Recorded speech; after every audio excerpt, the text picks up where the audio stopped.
सुजाताबाईंनी नवीन सूनबाई नित्याच्या डोक्यावरचा पदर जसा बाजूला केला तसं तिच्या चेहऱ्यावरचा भीतीचा भाव स्पष्ट दिसत होता. नवीन घर, नवे लोक, प्रत्येक मुलगी सुरुवातीला थोडीशी घाबरतेच. त्यात आजी सासूबाईंचं कडक आवाजाचं वर्चस्व. नित्या शांतच बसलेली होती. "सुने, तुझ्या डोक्यावरचा पदर थोडा लांब कर. आता मुखदर्शनाची रीत आहे. चेहरा झाकलेला पाहिजे. असं सगळ्यांना चेहरा दाखवणार असशील तर मग रीत करण्याचा काय उपयोग?" सासूबाई सुजातांनी त्यांच्या सासूचं म्हणणं ऐकलं आणि नित्याजवळ जाऊन तिचा पदर थोडं खाली करून हळूच कानात म्हणाल्या, "फक्त थोड्याच वेळाची गोष्ट आहे.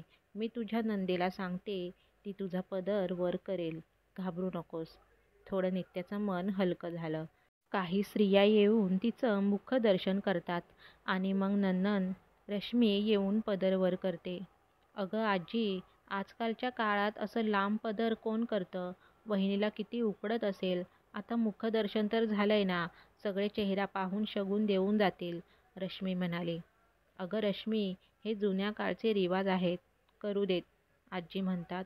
पण रश्मी काही मानत नाही आणि बाकीच्या रीती होतात. थोड्या वेळाने सुजाताबाई नित्याजवळ येऊन म्हणाल्या, "सुने, रश्मीला घेऊन तुझ्या खोलीत जा आणि आराम कर. तुला एकटीला पाठवले तर आजी परवानगी देणार नाही. आणि हो, खोली आतून बंद करून AC लावून झोप, नाहीतर पाहुण्यांची फौज येईल आणि तुला आराम मिळणार नाही. 2 तासांनी मी फोन करेन तेव्हा दार उघड."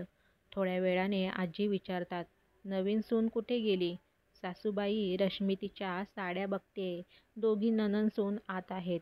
नित्या एकटी नाही गेली. "सासूबाई, तुम्हीही थोडा आराम करा. औषध घेऊन झोपा, बरं वाटेल."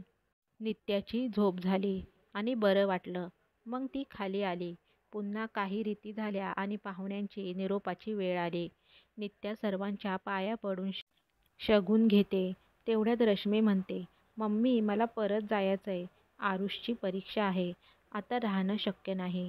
जाण्याआधी रश्मी नित्याला मिठी मारून म्हणते, "वहिनी, मम्मी खूप सरळ स्वभावाच्या आहेत. सर्वांचा खूप विचार करतात. त्या तुम्हाला मुलीसारखं सांभाळतील आणि मीही तुमच्याकडून अशीच अपेक्षा करते. सासू-सुनेचं नातं प्रेमळ असावं, एकमेकींवर विश्वास असावा."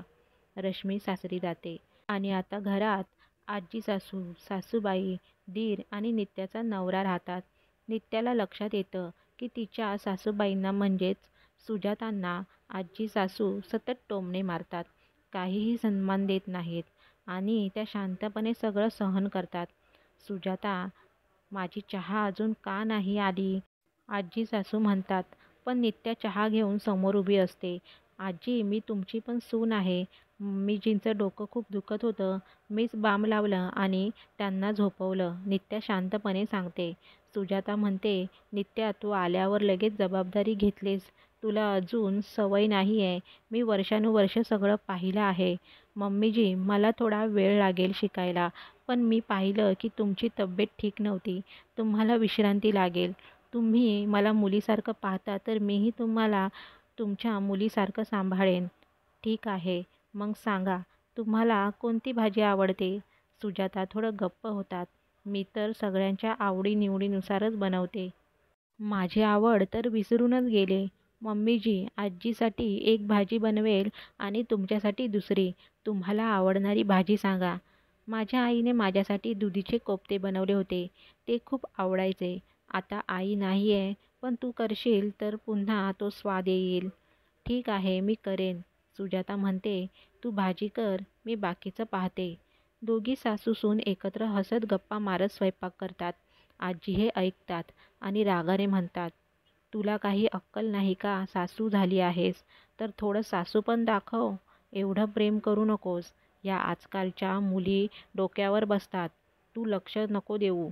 सुजाता नित्याला समजावते. रात्री जेवणात सगळ्यांना नित्याने केलेल्या भाज्या आवडतात. फक्त आजी म्हणतात, "मीठ कमी आहे, तेल नाही आहे, हलवा फिकट आहे." पण सगळं खातात. सुजाता म्हणते, "माझ्या सासऱ्यांना कमी तेल आणि मसाला आवडतो. तुझा स्वयंपाक चांगला झाला." काही दिवसांनी सुजाता यांची नणंद घरी येते. नित्या आणि सुजाताचं प्रेम पाहून ती अस्वस्थ होते.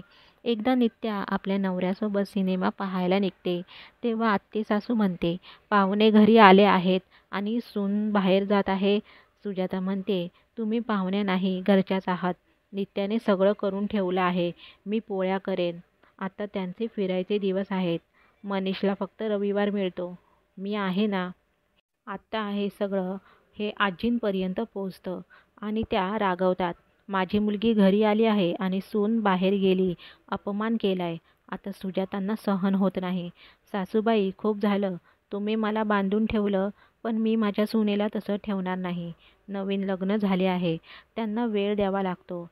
आता आमचे दिवस गेलेत. आता माझी सून माझ्या पद्धतीने वाढेल. काही महिन्यांनी नित्या गर्भवती होते. तिला उलट्या होतात. म्हणून सुजाता तिची काळजी घेते. तेव्हा आजी म्हणतात, "सून इतकी उशिरापर्यंत झोपते, हे बरं नाही." सासूबाई, "ती गरोदर आहे. झोप लागतेच उशिरा. आराम द्या तिला, त्रास देऊ नका. तू तर आता नेहमी तिचा पक्ष घेतेस. तू मुद्दाम करतेस मला चिडवायला. आणि तिचं सोनोग्राफी केली का? डॉक्टरला पैसे दे, नाहीतर पहिल्यांदाच मुलगी होईल." सुजाता रडत म्हणते, "अम्मा, हे तुमच्या काळातलं होतं. माझे 3 गर्भपात तुमच्यामुळे झाले. मी माझ्या सुनेला तसं करू देणार नाही. मुलगा किंवा मुलगी, दोघंही माझ्यासाठी सारखेच." नित्या हे ऐकते आणि सुजाताला धीर देते. "मम्मी, जे गेले त्याचा शोक करून काही उपयोग नाही. पण तुमचं दुःख मोठं आहे." तेवढ्यात नित्याचा भाऊ तिला माहेरी घेण्यासाठी येतो. नित्या खुश होते, पण माहेरीही ती रोज सासूबाईंशी बोलते. एक रात्री तिला त्रास होतो आणि रुग्णालयात नेलं जातं. ती जुळ्या मुलींना जन्म देते. हे कळताच आजी काही बोलत नाहीत. पण सुजाता पोहोचते, मिठाई वाटते, ढोल ताशे वाजवते. नित्याची आई म्हणते, "नाती झाल्या तरी तुम्ही इतक्या आनंदी आहात, हे बघून खूप आनंद झाला." "हो, लक्ष्मीच भेटली आहे. नित्या माझं घर स्वर्ग बनवते. ती माझीच मुलगी आहे. मला विश्वास आहे की ती आपल्या मुलींना चांगलं घडवेल. आणि तुम्ही इतक्या चांगल्या सासू आहात, म्हणूनच माझी मुलगी एक आदर्श सून झाली आहे. ती सतत तुमचं कौतुक करते." सासू-सुनेचं नातं हे प्रेम, समजूत आणि विश्वासावर टिकलेलं असतं. एकमेकांसाठी विचार केला की हे नातं स्वर्गासमान होऊन जातं.